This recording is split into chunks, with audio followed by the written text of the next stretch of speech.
Motion Golf, the future of golf instruction. Hi, I'm Mitchell Spearman.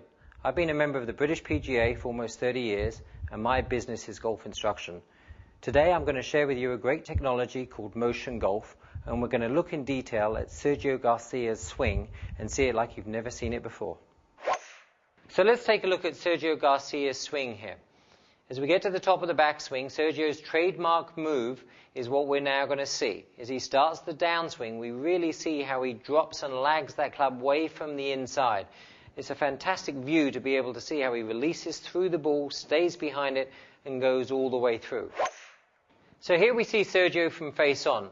He goes away from the ball in a wide position there as he takes his backswing. And as he starts down, he really narrows his arc. The club drops down. He gets an amazing amount of wrist hinge as his arms accelerate and swing through the ball. So now let's have a look at Sergio's swing in much greater detail than even this. Let's pay close attention to the blue line here at address. The blue line represents the spine. We can see that the number on the top left of the screen says 90.7. That means that his spine is slightly tilted to the right. The red line represents the angle of the shoulders, 7.7. That means his shoulders are slightly tilted. This is the correct setup position that you want with the driver. It's powerful, the ball position is forward, and now we're going to see how he makes that powerful swing. So as Sergio starts the club away from the ball here, we see a wide arc as he takes the club back. And when he gets to the top of the backswing, we have an extended left arm, which is correct. And from this view, we see an enormous shoulder turn. We can see that the machine shows us that he's turned his shoulders in excess of 140 degrees.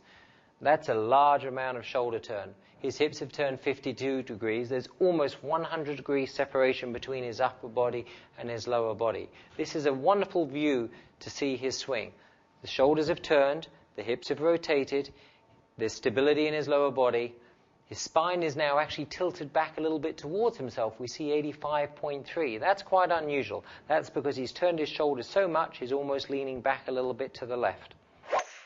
From this view, we see a wonderful extended left arm where the club face and the left hand match each other. You will tend to see this in all great ball strikers. His right elbow is pointing down. He's got good angles here throughout his swing. A beautiful position at the top. So Sergio's trademark move is now to come into effect. He starts down, maintains a tremendous wrist cock, and we see how the club is now approaching the ball nicely from the inside. From this view, we see a massive increase in his wrist hinge as he started down. He gets to the top of the swing, and there is increase in his wrist hinge. There is no rush to the start of his downswing. His upper body is staying very quiet, his shoulders are staying back, and he's getting that lag, what one would call very Hogan-esque. So let's take a look at impact in a way that you've probably never seen before. Here's a view from above the golfer.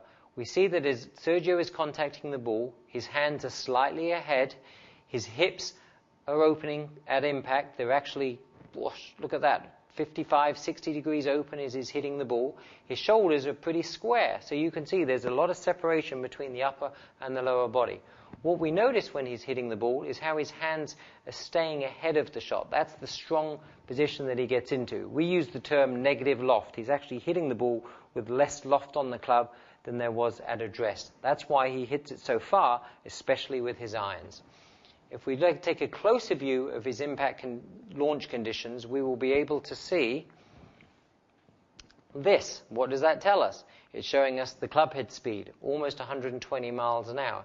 It's showing us the loft, going off at 12 degrees. It's a little more positive with the driver. It will be more negative with the irons. We're seeing all this data and information in a zoomed up position to see exactly what he's doing as the club head strikes the ball. So let's take a look at Sergio's swing one more time with the driver.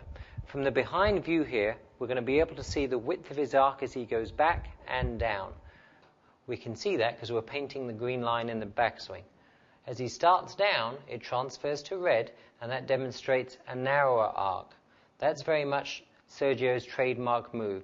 The wide backswing, the narrow downswing, and a beautiful extension through the ball. So here I am in a Motion Golf studio. I have on me over 30 reflectors. What I'm going to do now is make a swing, and I'm going to try and replicate Sergio's trademark move.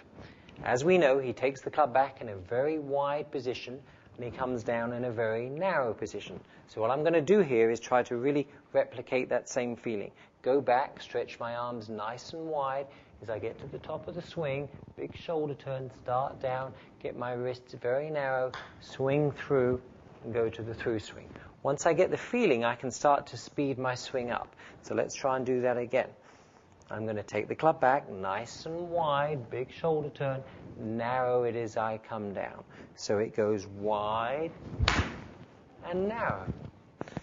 That's the way he creates all of that lag in his swing. The arms are extended, and then they're very dramatically pulled into the side of his body like so. Wide, big shoulder turn, get that left shoulder across, stretch those arms out, pull it in close. So let's try and speed one up a little bit here and create that feeling. Wide, narrow, out and into my body. Stretch it away, pull it in. If you do that, I think you're going to find a few more yards coming onto your shots. Check out Motion Golf at motiongolf.com. Motion Golf, the future of golf instruction.